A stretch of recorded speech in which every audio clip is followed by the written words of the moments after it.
Hello， 大家好，我是罗文。今天呢，很开心又邀请到我们的洪老师来到我们节目。好，我们今天呢要来聊一个非常非常刺激且精彩的一个话题啦，哈，就是2024到底是谁会出现，到底是谁要来拼搏，然后谁上的可能性比较大。好，那我们现在呢，纵观我们台湾的政局啦，哈，目前为止基本上3种可能性。目前已经浮上台面。好，那第一个，因为我先讲确定的会是谁了哈。首先，第一个，民进党确定的人选应该就是赖清德。对啊，因为民进党已经独尊于他了啦。因为我说实在，因为蔡英文其实也有想要扶那个陈建仁，所有的阿哥跟所有的阿哥都受伤了。对，陈建仁这一次，陈建仁、郑文灿也是对。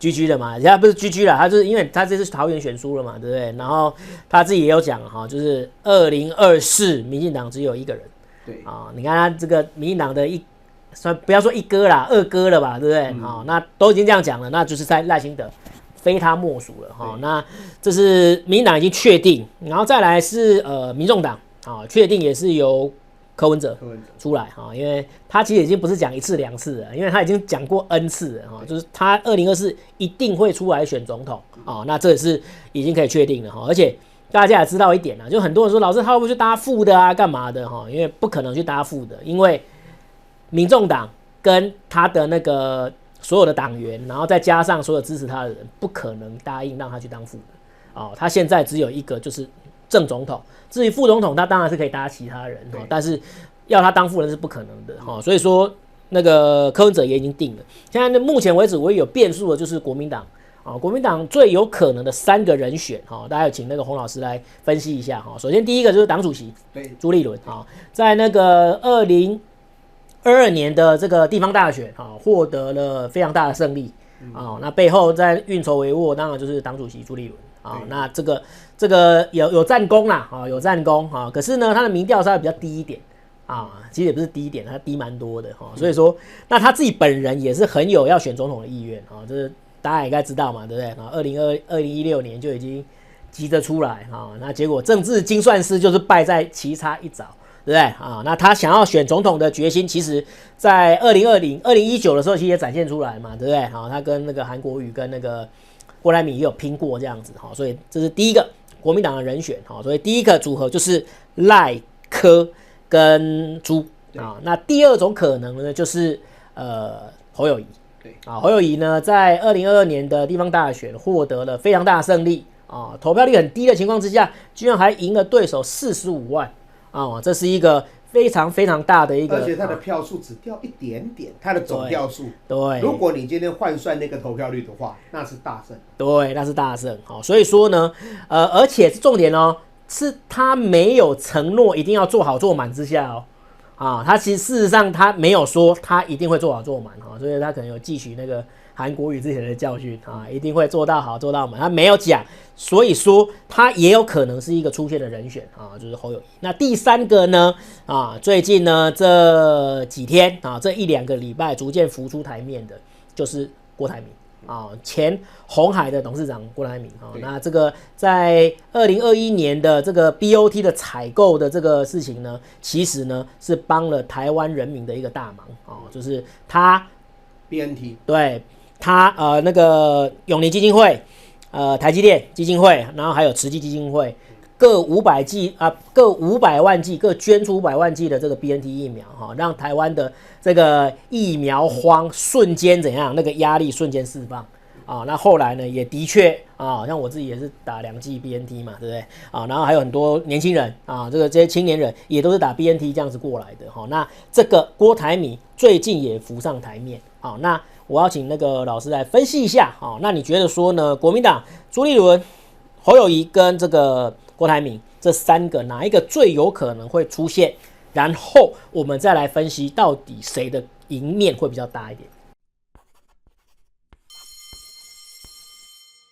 如果以这3位来说，那我们都很清楚说，朱立伦他本身对于选总统这件事情的决心啊，他是最浮上台面上的。对，那当然，老实说，这个有一点像是我说一句难听一点的话啦，这个有一点像是放在桌上的菜，已经凉了一阵子了。哦，这个比喻很好。对，它其实大家都知道这道菜，那这道菜是不是上层的菜？它是上层的菜，但是它凉了，已经凉了。它从早上，它应该是晚餐，但是它放到了10点，放到宵夜，而且中间还微波过。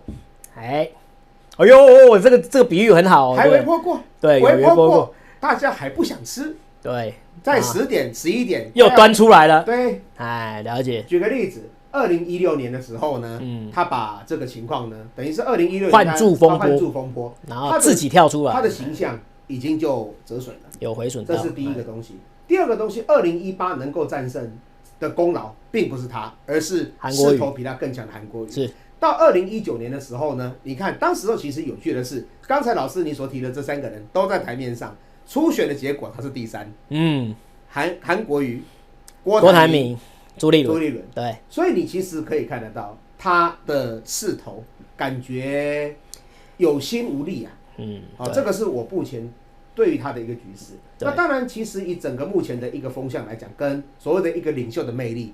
好，那再来到了所谓的2022这一次的一个地方选举，他有大功，但是他的大功是建立在他个人的良好的运筹帷幄，还是整个人民对于讨厌民进党的风向？这个老师，这个要分清楚哦。他其实有搭了顺风车了，对，其实最大的，其实我真的觉得啦，民进党第一战犯就是柯建铭，柯建铭打高虹安，然后往死里打嘛，对不对？然后再来就是林志坚的论文案，然后一尸五命，所以说其实朱立伦有点搭了一个顺风车啦，不是他开车，是搭顺风车，这差别很多，这差别很大。对，如果你说韩国瑜在2018，那个完全可以说是韩国瑜个人一阵龙卷风，对啊，他自己刮起了一阵龙卷风。那朱立伦没有这个魅力，对，也没有这样的口条，是。那我不要说本事，因为本事这个也是台大的教授，本事一定有啦，本事一定有。就以所谓的一个群众魅力这件事情上，他在2016年已经把他自己给洗刷殆尽了。对，这是第一件，这是有关于我对朱立伦的一个评估。所以他出来选举，国民党的赢面低，了解，较低。那第二个的话，就是我们讲的侯友宜。那侯友宜其实你可以看得出来，侯友宜他的一个性格就是一个相当朴实稳重的性格，好好做代志。对啊，你不管问他什么，他说好好做代志。结果已经嘛，那要跳去选总统，我问你，这算好好做一个市长吗？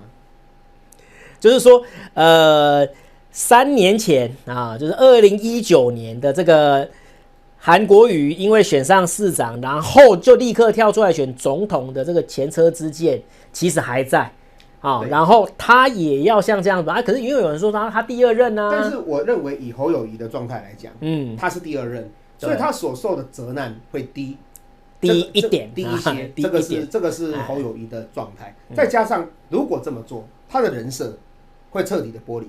会破坏他的人设，就被破坏掉了。我告诉你，我如果是民进党的啦，我现在已经做好准备了。如果说侯友宜要宣布要选总统，我就立刻就是发起那个罢免了。对 ，We care 新台北市，对不对？然后那个准备就是定死你了哈，就是很多人就说啊，可是他现在民调还是很高啊，干嘛的？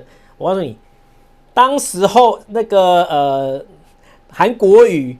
他要出来选总统的时候，一开始他民调也是很高啊，有没有？可是我记得到7、8月的时候，那个时候就是断崖式的下落嘛，对不对？所以说很多人说啊，你看他现在民调还是很高啊，对他现在民调是第1名没有错，但是他没有讲的情况下，对，那他宣布了之后呢，有人说啊，他之前就没有说他会做好满啊，我只能说他的伤害会比韩国瑜小，但是没有到大伤，至少也有到中伤。而且侯友宜。有第一个是他的性格，他想要出来选的几率，以我目前了解到国民党内部的消息，对，不大。老师有一些那个内部之那个，我直接问过，很多人要服他啦，但是他自己个人的意愿不大。然后第二个，侯友宜有一个硬伤，什么硬伤？外交、国际。对，因为他是比较属于国民党本土派的。所以他跟那个，比如说 AIT 那边有关系，是啊，跟美国那边关系，甚至他跟大陆那边关系也不好，对对，你说他没有去过大陆吧？我印象中没有看过。我这么说，如果以按照我们台湾的领袖过去的领袖这样子排列这样下来的话，李登辉不用讲全能，对，等于是说他跟中国他也能谈，那他跟美国他也能谈关系也维持很好，那更不用讲，他其实以前就高居副总统的职位，对，所以李登辉没有什么疑问。对，陈水扁算是比较类似。但是陈水扁本土派有他的一个，但陈水扁的内政外交，但是陈水扁呢，他等于说他做过台北市长，但是他的一个所谓的外交内政这一方面，这一点跟侯友宜倒是蛮像，有点像啊。反正就是他跟大陆也不好，跟美国关系也不好嘛。因为那个时候不是小布希还说他是 trouble maker 嘛，印象很深刻。那马英九跟蔡英文这两个本身都有一定的外交的底。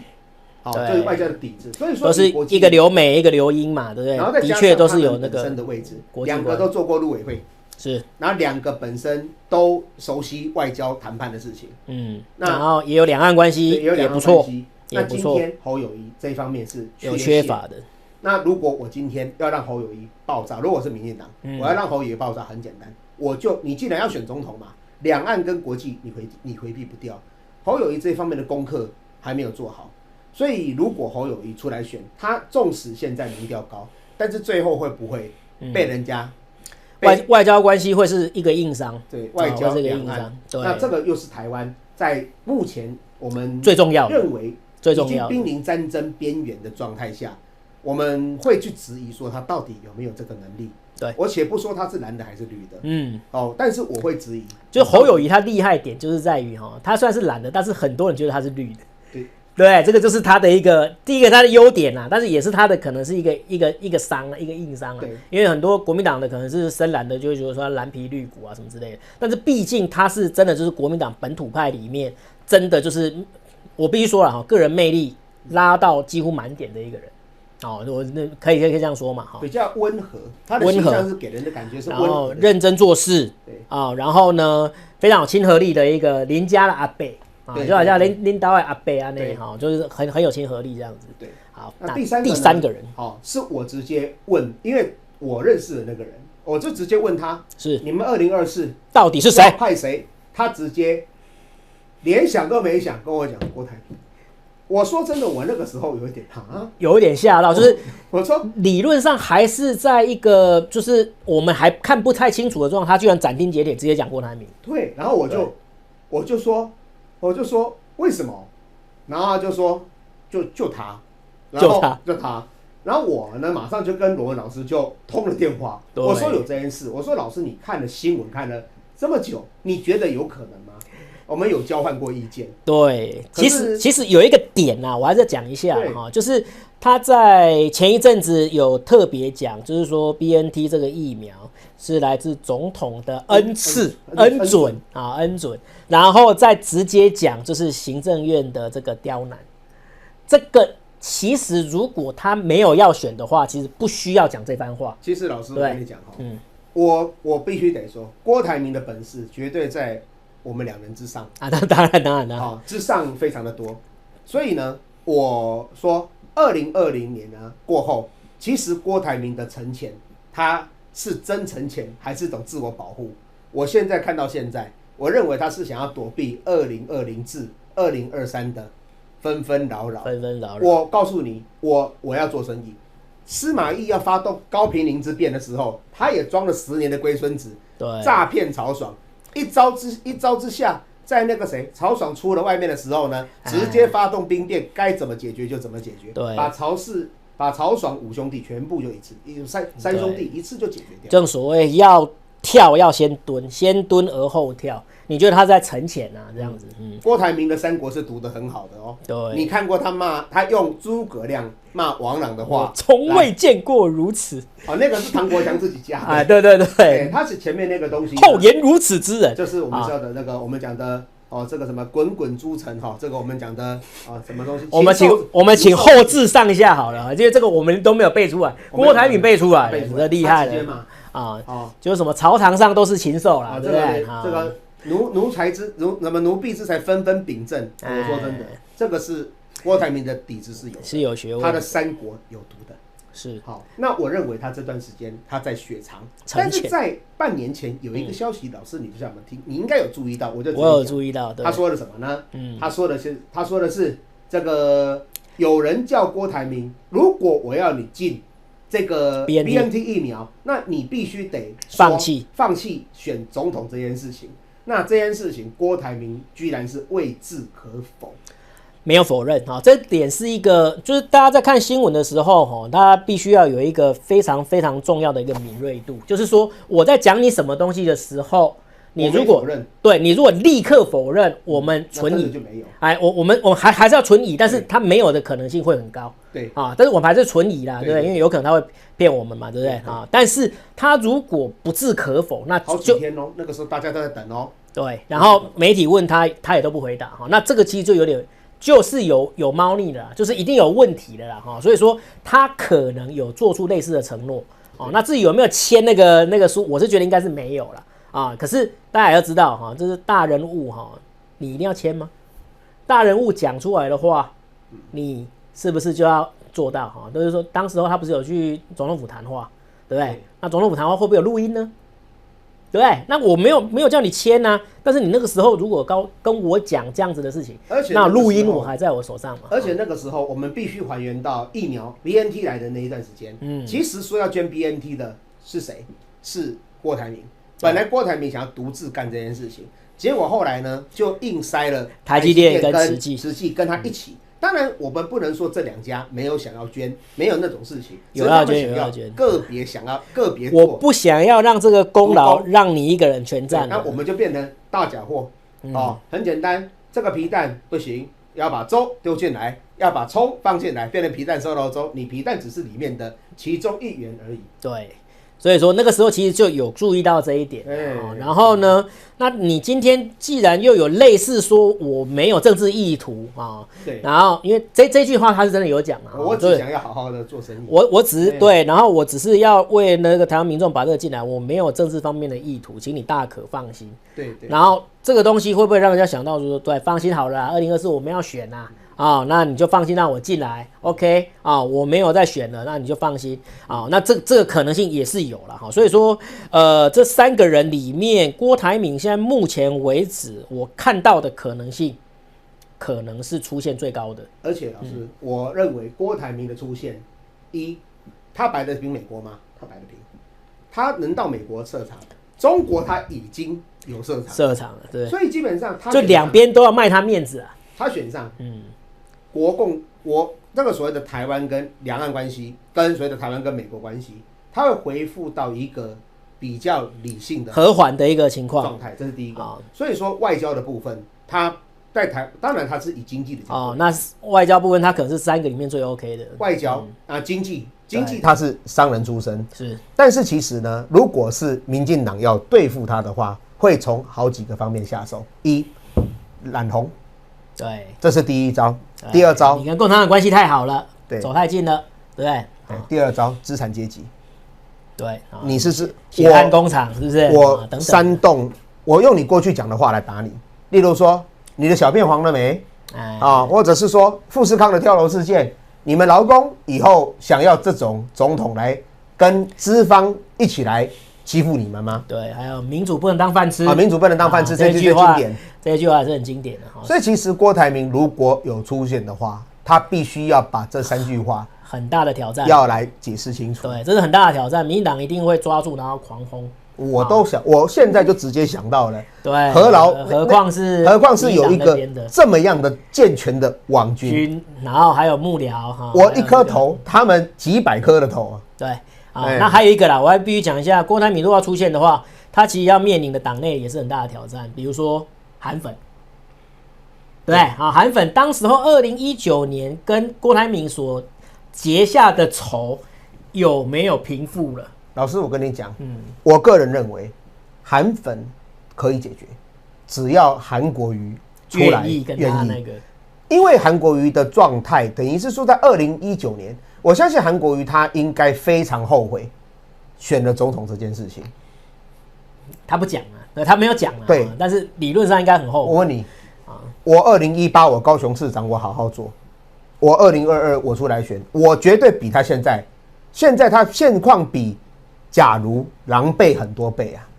对，但是韩粉不会这样想，因为韩粉那个仇还是结得下。但是我的前提就是韩国瑜如果四大体，他愿意出来去说服韩粉们的话，对，那这个是看韩国瑜到时候的一个你也气度发展，你的那个我们讲的气量到什么地方？因为一直到现在，其实我只要在讲到有关郭台铭的时候，其实我的那下面其实还是会有很多韩粉过来留言，然后都是对郭台铭比较不利的话了哈。其实可以看得出来，韩粉到现在依然是对那个心存芥蒂啊，对郭台铭还是心存芥蒂。那这是一个挑战。那还有一个就是朱立伦到底会不会用他的党主席的我们讲的开方便之门，让郭台铭回来？对，因为如果朱立伦有私心的话，我一定不会这么干，我就是会把这个门把它挡住，内力的退党啊，一切就按照规矩来啊。不过话说回来，他如果要回来，还是一定要朱立伦开这个门，因为现在的郭台铭不是国民党籍，他已经退出国民党。对啊，然后国民党还要为他还要特地再修党纲哦。但我跟你讲啊，你等于是你要立刻要让他进来，而且立刻进来就立刻可以选总统。朱立伦在党纲这件事情上没原则了，你看到同舟计划里的怎样还寡不原则啊？就是说，你觉得他会为他开这个方便之门，而且韩粉也愿意跟他和解，说韩国瑜也愿意跟他和解，这门槛哇，他要过的关其实是要过很多关的。对，不论是外界的或者党内的。对，那老师你觉得这三组出来谁的赢面会最大？郭台铭啊，郭台铭的赢面最大。一句话嘛，跟我的那个意见也是一样。你身上的血有 BNT， 你说你不投他啊？你 OK 吗？我不知道。朱立伦对台湾人的贡献，跟郭台铭对台湾的贡献，还有侯友宜对台湾的贡献，我不要讲别的。BNT 这个东西，它打在你身体里面。我在打宣传战的时候，我就直接跟你讲这件事情。所以说他会有一个那个了哈，但是后续的那个，因为我说实在的，这个如果是民进党的话，我最不愿意遇到的这个对手应该会是侯友宜，因为我觉得侯友宜是这三个里面算是最不好打的，对，弱点真的最少了。那对于那个郭台铭的话，其实刚才我们讲的武器一堆了，而且只是其中之一而已哈。但是因为毕竟侯友宜还是有任期的这个，因为我说实在的，你选上这个职位，就等于是你有一个承诺嘛，对不对？就这4年花做代志，那你今天就跳出去，这的确是会一个硬伤。如果是以王宏威来说，王宏威就没这个问题，因为我的选区还是一样。对，我必须讲一下哈，这民代跟县市长不一样。就很多人会把这两个拿来那个，因为民代我不管是在当议员还是当立委，那这个东西就是我的那个我选区扩大而已嘛，对不对？可是县市长不一样，对啊，就是说很多人都说啊，这个你看那个很多民进党议员是选立委啊，很多国民党议员是选立委啊，因为民意代表真的就比较不一样，因为民意代表主要是出一张嘴，可是县市长他是必须要做事，而且你的做事是有连贯性的。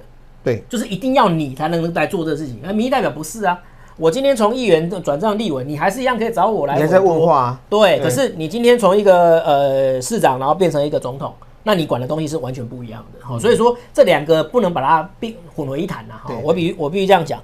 所以说这3个人里面，郭台铭的这个出现的几率最高。好，那老师让我再问你一个，就是说，如果2024是赖、柯还有郭这3个人出来，你觉得哪一个赢面比较大？这是一个很难的问题，这个真的是太难了。但是就变成说，这3个可能他们的状况就是他们的副手挑的是谁了。我认为副手的水准有可能会是一个关键，这个时候这是第一个，因为这3个人我说实在的不好取，实力非常之相近。而且老师，我跟你讲我觉得如果今天是这样的话，赖清德可能还会赢。对，即使现在的风向对民党非常之不利，35比40，有可能，因为民进党再怎么样，老师你应该要统计今年的县市长的民进党籍的总票数。其实我说的，他的总票数其实还是有维持住他的那个，大概是35%到40%左右。对呀，但是因为你看他虽然县市长大败，但是他的议员他甚至还是增加的。他议员的那个其实是比4年前还增加的。有没有4成？如果说有4成，三成多。对，那如果今天是蔡英文主导的情况之下3成多，赖清德比蔡英文感觉上是比较更，我这个东西我就很难讲了，因为赖清德其实党内蛮多人讨厌的、啊，其实就是因为赖清德跟蔡英文的差别就在于，蔡英文他是愿意让这个怎么讲，水清无鱼啊。对，所以说，老师你有讲嘛，他很像那个李登辉，其实真的就是这样。对，他会适度的让他的下面的人去弄油水，但是赖清德这人不太一样，赖清德这个人是有点政治洁癖，他反而比较像马英九，所以说，但是赖清德政治他不会允许他下面的人去浑水摸鱼。他怎么会有卢渣案呢？啊，卢渣案是之前讲过的。对，可是就是卢渣案的话，他还是有去处理啊，他还是有注销掉了，只是他没有下杀手。他没有把它从根拔，因为我说实在的，一个卢渣案你也没办法把它从根拔起。他也是啦。对啊，因为顶多就是行政法而已嘛，对不对？